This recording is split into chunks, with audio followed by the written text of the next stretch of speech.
Profit maximization is the lifeblood of any organization.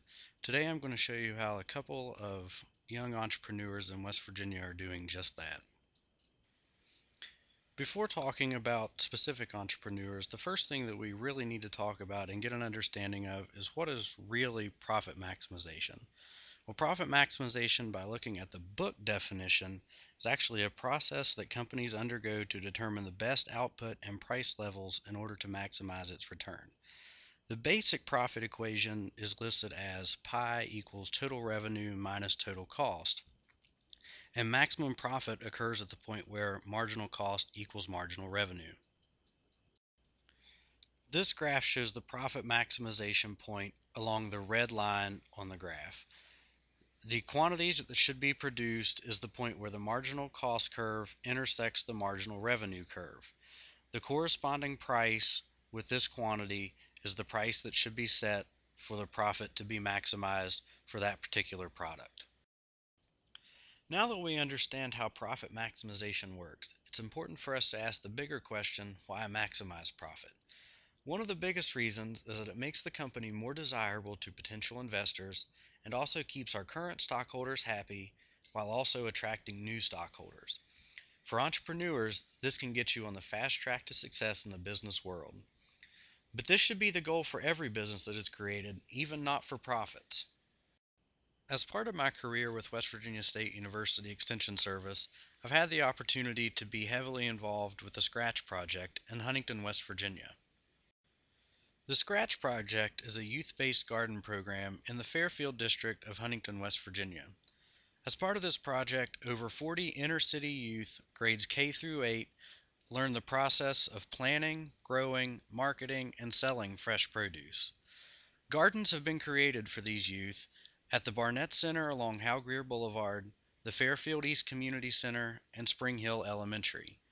We are currently in year 3 of the project, which was funded by a SciFar grant from the USDA. The goal of this 5-year project were to educate youth on how to properly design a garden, implement that garden, and then market the wares from that garden.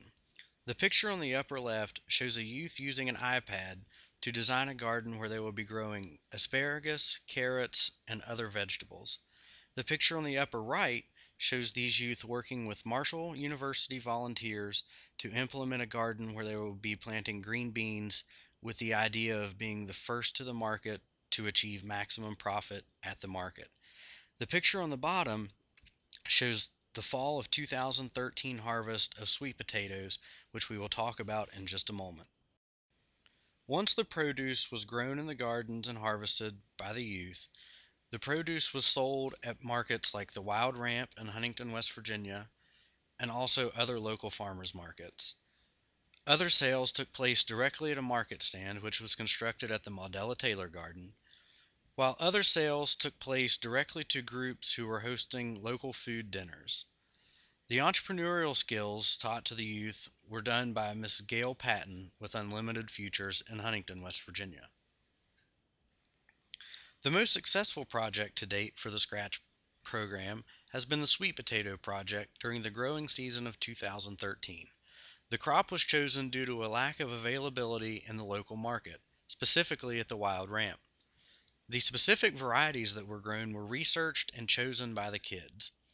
These sweet potatoes were available for purchase at the Wild Ramp in early November, just in time for the consumers in Huntington to get sweet potatoes for their Thanksgiving dinners. So how were profits maximized during the Sweet Potato Project? First, flyers were developed to let visitors of the Wild Ramp know that the scratch-grown sweet potatoes were on the way. The sweet potatoes were held in attractive containers compared to those of the other vendors. Signage showing how and where the crop was raised accompanied the sweet potatoes. And this signage also showed pictures of the children working in the sweet potato patch, just to show the consumers exactly who and where the products came from. To help the youth maximize their profits, market research was done prior to the placement of the sweet potatoes at the Wild Ramp to determine the average price of sweet potatoes at local supermarkets like Kroger, Walmart, and other local farmers markets. The approximate average price per pound was found to be $1.50. The scratch-grown sweet potatoes were priced at $3.50 per pound based on basic supply and demand laws at the wild ramp. All the potatoes that arrived at the market were gone within days of arrival.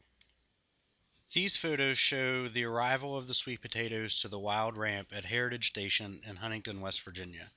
The picture on the upper left shows the kids very, very happy as they arrive with their sweet potatoes to put them in the market for sale. They are also here with family members as well as Marshall University volunteers. The bigger picture on the right shows the kids putting the sweet potatoes in the various containers at the market as they're getting ready to go on sale. The picture on the lower left shows the flyer as well as the information that went along with the sweet potatoes to show the consumers exactly where, how, and why the kids produced what they did. The next young entrepreneur I had the opportunity to interview was Mr. Orrin Jackson, owner and operator of Mud River Produce. Orrin is an 18-year-old senior at Cabell Midland High School, where he is a part of the Cabell Midland FFA chapter and currently serves as their vice president. Orrin produces peppers, butternut squash, and other produce for Cabell County Schools' Farm to School program. Orrin Jackson of Mud River Produce currently sells in three completely different markets. The first and biggest market that he produces for is the Cabell County Farm to School program, where he sells peppers, butternut squash, and other produce, which goes directly into the school cafeterias in Cabell County. The next area where Orrin sells is in the wholesale market to grocery chains such as the Piggly Wiggly in Milton, West Virginia. His final market that he produces for is direct marketing through local farmers markets from Huntington to Putnam County, West Virginia. The Farm to School program is growing rapidly in the state of West Virginia. This program allows fresh local produce from local farmers to be introduced to school cafeterias in participating counties. Currently, Cabell County, West Virginia is one of the most prolific counties involved in the Farm to School program.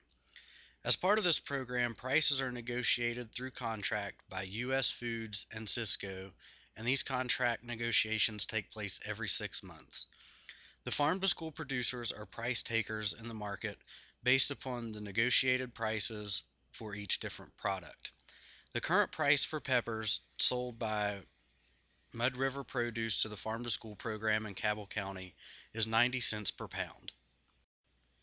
The wholesale market in West Virginia for local farmers consists of the produce from these local farms being sold to various local supermarkets at wholesale prices. Mud River Produce uses this market as a way to offset the delivery charges for the Farm to School program. Orrin's current location for these wholesale markets is Piggly Wiggly in Milton, West Virginia, though room for expansion would involve Kroger, Walmart, and other small mom and pop supermarkets located throughout the area. The current wholesale prices at Piggly Wiggly average 48 cents per pound during the growing season. The third and final market used by Mud River Produce is the farmers market. This again is used as a way for Mud River Produce to help offset delivery charges for the Farm to School program as the produce is delivered directly to each school. The various farmers markets in the area range all the way from the Huntington Farmers Market to the Putnam County Farmers Market. Typically, at these markets, most producers have to take the market price due to the increased supply during the growing season that is found at these farmers markets.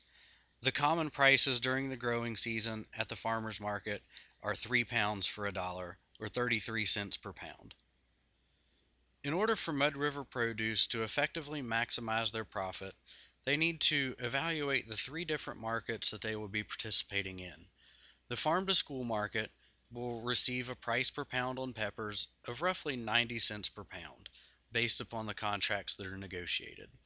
The wholesale market will create a price per pound of approximately 48 cents per pound, and the farmer's market will be roughly 33 cents per pound. The direct expenses, such as plant material, fertilizer, labor, etc., are the same in each market, and each market is also going to incur the delivery expenses as well. Based upon these prices and the expenses that are given, the logical market to participate in is the farm to school market, where the market price is approximately double that of the other markets that we could be selling in. Mud River Produce owner, operator, and manager Orrin Jackson has been very successful during the 2013 growing season. Orrin sold nearly $10,000 worth of produce to Cabell County schools alone as part of the Farm to School program. Income from wholesale and retail sales paid for delivery and other expenses related to the Farm to School program. Orrin was the highest student earner in the state through the Farm to School program compared to other FFA students participating in the program across the entire state of West Virginia. Orrin has also been invited to speak at several farm to school functions over the last 6 months to help tell others his story of success through the farm to school program. So, how are profits being maximized in West Virginia agriculture? Well, unfortunately, in many cases, they aren't. But these are two examples that are designed more at giving children access to fresh local produce in schools and communities while also helping to maximize profits as much as possible. It is unfortunately very difficult to maximize your profits totally because you often must be a price taker rather than a price maker, and we're going to have the same exact expenses regardless of what price you're selling at. And West Virginia consumers often are not willing to pay a higher price for locally grown produce, even if it's organically grown. So now that the groundwork has been laid for these young entrepreneurs in Cabell County, West Virginia, it is important to look at what the future may hold for these kids. The Scratch program is currently educating youngsters about agriculture and business, while also giving them positive reinforcement and a sense of acceptance. It is the hope of West Virginia State University Extension Service that these youths will become entrepreneurs when they graduate high school and then college. Mud River Produce owner Orrin Jackson plans to attend college next year and focus on agribusiness management so that once he graduates, he can return to his farm and help increase profits and the overall success of Mud River Produce.